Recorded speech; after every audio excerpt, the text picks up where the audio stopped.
Le glacier de l'Apocalypse. Un mur de glace de la taille de la Grande-Bretagne menace de s'effondrer. Si l'on n'agit pas, il entraînera une montée des eaux de 3 mètres à l'échelle mondiale et des conséquences dramatiques. Comme ultime recours, des chercheurs proposent une solution insolite. Construire un rideau de fer pour l'isoler. Un projet à 50 milliards de dollars. Mais est-ce vraiment réalisable ? Salut, c'est Thibaut Penamalé. Et cette semaine dans Futura Flash, on va parler d'un projet pharaonique.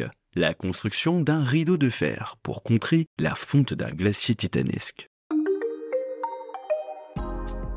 Le glacier de l'Apocalypse, alias le glacier Thwaites en Antarctique, est le plus vaste de la planète.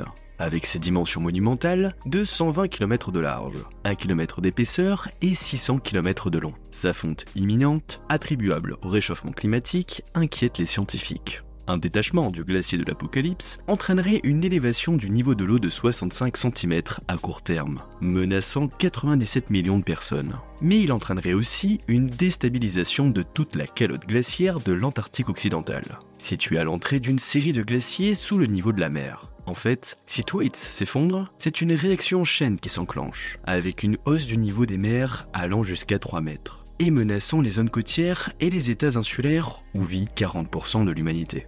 Le réchauffement climatique perturbe les courants marins, entraînant une augmentation de la température des eaux équatoriales, la fonte de la banquise et des glaciers de montagne. Pour contrer ces effets, des chercheurs de l'université de Laponie et de Cambridge ont proposé une solution de géo-ingénierie, un rideau de fer de 38,5 km de long, ancré dans le fond de la mer pour protéger le glacier. A priori, le dispositif semi-flottant et flexible serait plus facile à déployer et à retirer qu'un mur rigide, offrant une stabilité accrue. Les chercheurs prévoient de tester des prototypes dans différents environnements, y compris dans un fjord en Norvège d'ici 2025, pour valider la technologie.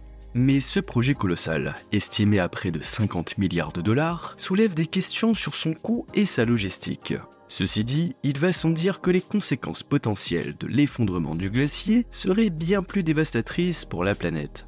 Alors, rideau ou pas rideau ? S'agit-il d'une démonstration technosolutionniste face à une fonte inévitable ? L'urgence climatique nous laisse-t-elle assez de temps pour agir sur la cause du réchauffement ? Ou vaut-il mieux concentrer les efforts de recherche pour lutter contre ses conséquences ? Que pensez-vous de cette approche ? Donnez-nous votre avis en commentaire. Quant à moi, je vous donne rendez-vous la semaine prochaine pour un nouvel épisode de Futura Flash.